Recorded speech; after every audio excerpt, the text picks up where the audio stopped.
All right, y'all. We're back into the video. We're back into the reaction. We're here with Times Athlete of the Year, Caitlin Clark reflects on the progress and promise of women sports. That being said, let's get into it. Girl, you look great. Thanks. You look pretty good. Thank you so much. It's been interesting because since Make sure. Good. Good. your article dropped, I gotta say, it has got all the buzz. If you are on X, if you're on Instagram, TikTok for the young kids, you know that Caitlin Clark is the Time Athlete of the Year. How has your 24 hours been since the articles dropped? Now, I will say this: Caitlin Clark's 2024 has been crazy. It's been awesome, and just the reaction. Been an insane 2000. Obviously, people so excited not only about women's basketball but about women's sports, and how excited and deserving not only myself but just women's sports as a whole. The year that we've had, and I've grown up a huge women's sports fan, whether it was basketball, whether it was soccer, whether it was volleyball, you go down the list. Like, I grew up loving it and watching it, so it's pretty special. Like, it doesn't really feel real that I get to be here, but an amazing honor. She says that, but also like when she was 8 years old, she was writing down like, "Oh, I'm gonna be there. I'm gonna be in the WNBA." Gregory did such a great job with the article, but it feels like over the last year you've learned so much. Like, what are the things that have shaped you over the course of your first WNBA season, coming out of college and starting this professional career? Well, it's been a crazy year. It's hard to think about. Like, I was basically just starting my senior year of college at this time last year, and then I graduated. I missed my college graduation. Got drafted here in New York City. Basically moved right to Indianapolis and basically start like a whole new chapter of your life instantly, and you don't really have much time to adjust. But lucky enough, I had a really great support system and family around, and I'm from the Midwest, so didn't take me too long. But this past year has just been amazing, and it's fun to reflect back and think about all the amazing things that I was able to accomplish and the people that I got to do it with. I think that's what's made it so special. Is I've had my family with me the whole time, my friends, amazing teammates, amazing coaches, and it wouldn't be possible without all of them. So just really fortunate. Yeah, Caitlin is like one of the most humble people I know, because like when I tell you she's changed the game, we have the Atlanta Dream is the hometown team in Georgia. They usually play in an arena about 6,000 people. When Caitlin Clark came to town, they moved them to where the Atlanta Hawks play, which is like 20,000 people. It sold out because she was playing there. The Clarkies effect. The number of Indiana Fever fans I saw and young girls and the way they were lighting up. I mean, They'll drive 4 to 8 hours to watch Caitlin Clark play. represented something so That's special the brain rot. But it's entertainment. for the sport, but As you've long drawn as it's entertaining, that's all that eyes matters. to a game that you've always grown up loving. What does that mean to you? You know, it's kind of hard for me to wrap my head around because I'm so focused and so competitive, and I love the game. I love playing. I love being in front of the fans. But over the course of probably the last 2.5 years, it's all kind of changed where, it's hard to get a ticket whether we're at home or whether we're on the road. And I don't want to say it's something you get used to because this hasn't been normal for women's sports, but it's becoming normal, and it's becoming what's going to happen for not only women's basketball but every women's sport. It's going to be hard to get a ticket. Claim it. So I think for myself, like, it's special to see those young girls and those young boys that bring signs or are with their mom or dad or are with their friends. Like, that's a memory that they're going to share for forever. I remember my first WNBA game, one of the best memories of my childhood, and I think very influential in wanting to be a professional basketball player, wanting to be a great person, having those people to look up to and want to be like one day. So I just try to embody that every single day, and I feel like I have good perspective on, like, basketball isn't my everything. Like, yeah, I love it, and I get to do it, and it's given me a lot of really great opportunities, but at the same time, win or loss, I feel like I try to be the same person. What would you say? We've also seen like a boom in investment. Shout out Lisa. You want to come invest in the WBA? We got you, girl. We can hook you up. She wants to buy a team. Woo! Yeah, come on through. Come on, girl.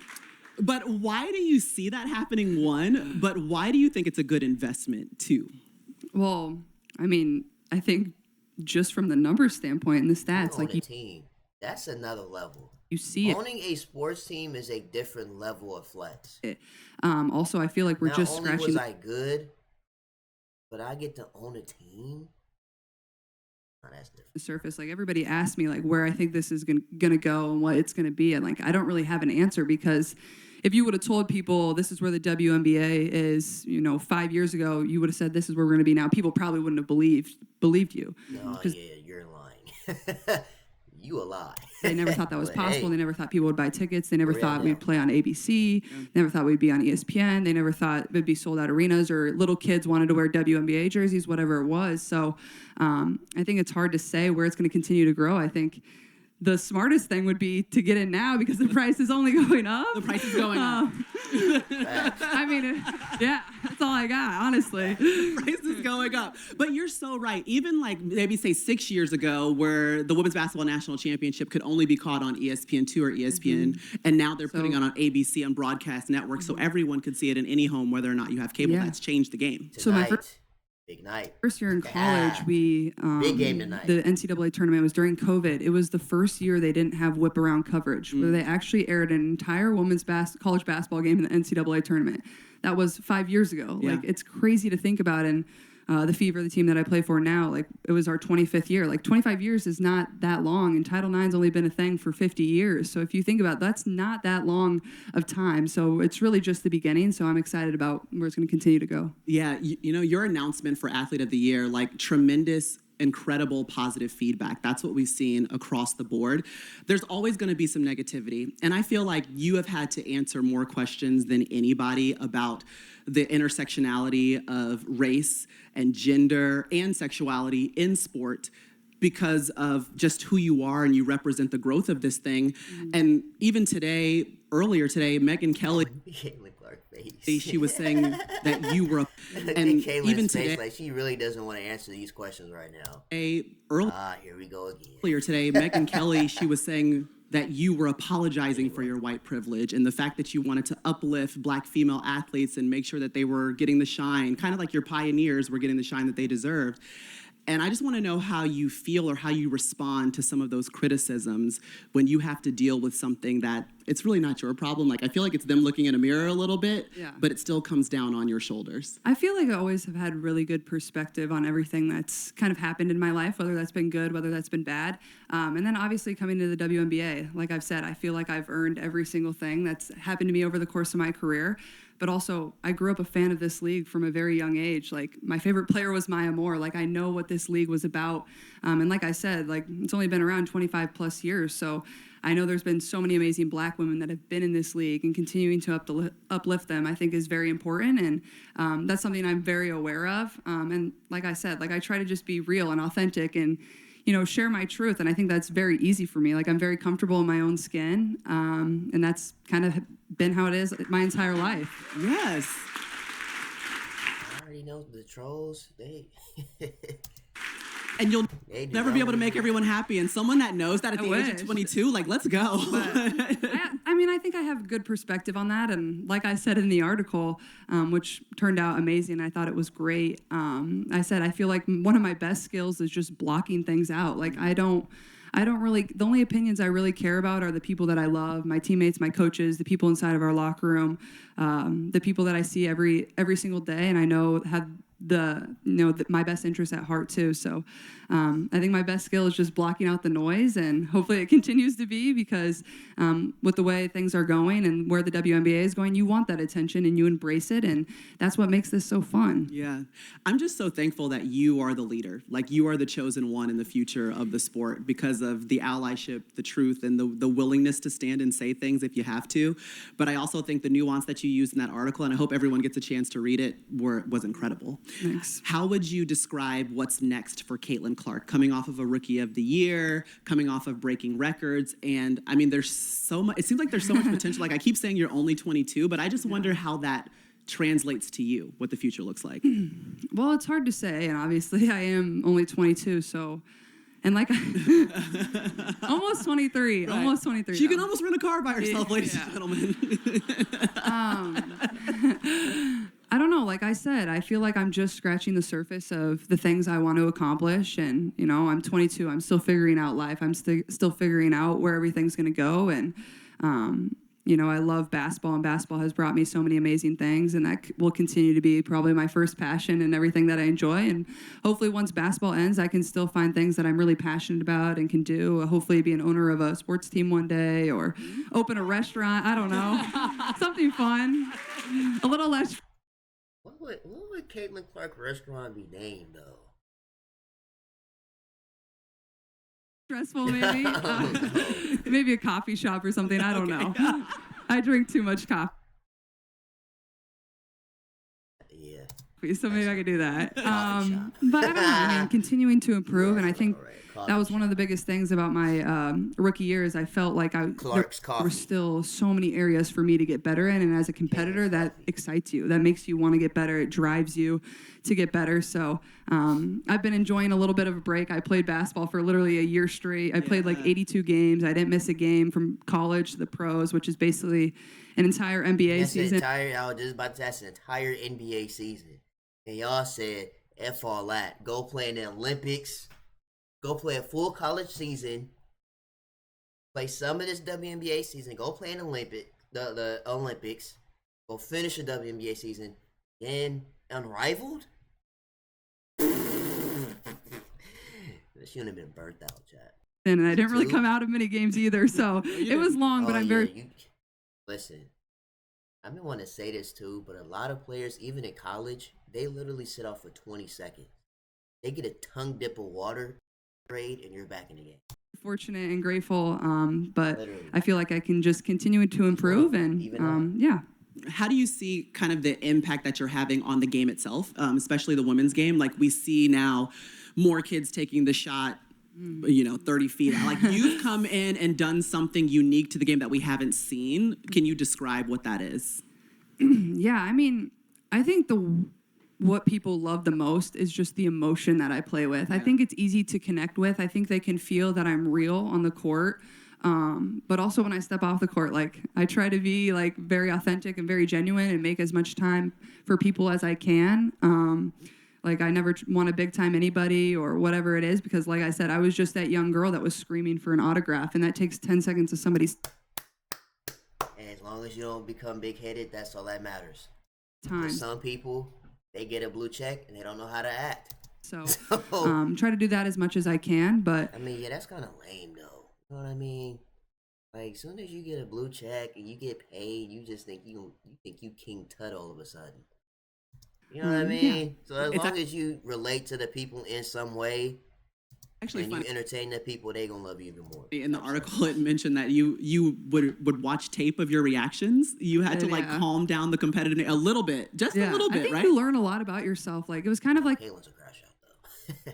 She has a crash out room in Beavers. a basketball Basketball, yeah. psychology thing. Like Okay. everybody wants to watch the actual basketball, but I think I was just like such a competitor. It's like, what are you doing in between the moments of the basketball that is going to help you get a little bit of an advantage? And I think it's not probably a way a lot of people approach a sport, whether it's basketball or football or whatever it is, but I think it's really important, and you learn a lot about yourself. What would you say you've learned about yourself this year?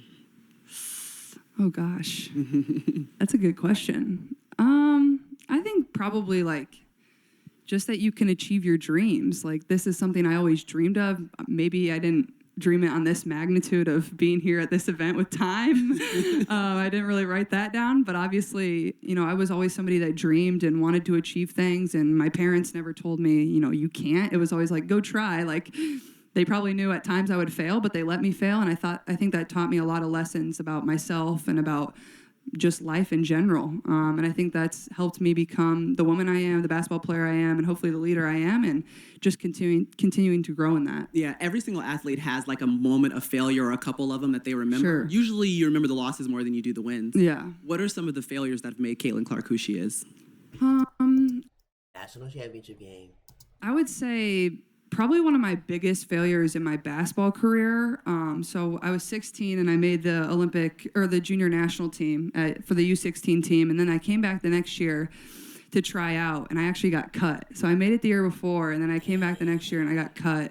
I didn't play very well and I didn't deserve to be on the team. And I think it was like a good moment to like look in the mirror and like just assess yourself and find ways to get better. And I think that really motivated me. And I came back at 17 and I made the U19 team. So helped me get better, helped me learn a lot She made the team regardless. about myself. Yeah, because I remember she played with Paige in one of those teams. And then I think in college, we got upset at home in the NCAA tournament to Creighton. It was like one of the probably the biggest upsets on the women's side in the NCAA tournament because we were hosting. The game she got hurt.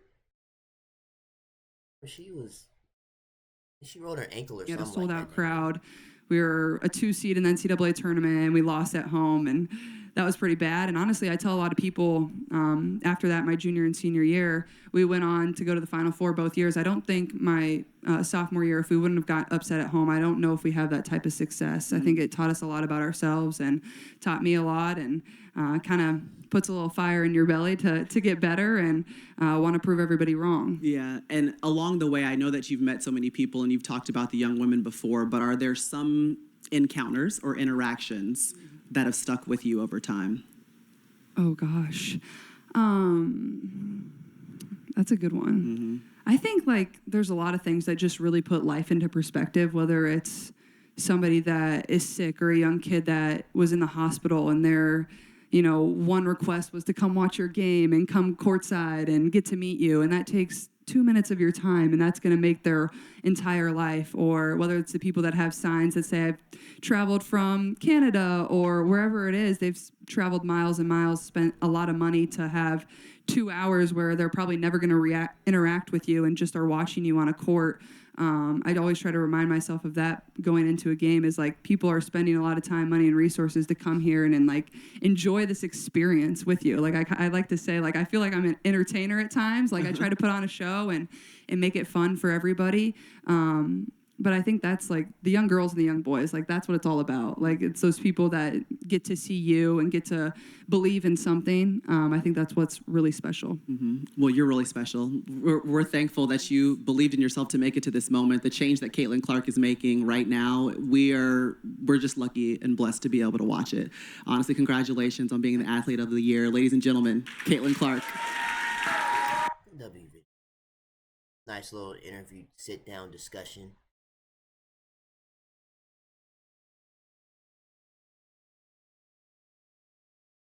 This is a great interview.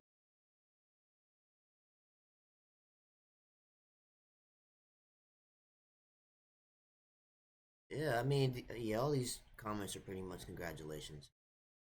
Yeah, that's the end of this video. Make sure you guys like, comment, and subscribe to the channel. If you do subscribe, it is greatly appreciated. I will see you guys in the next video.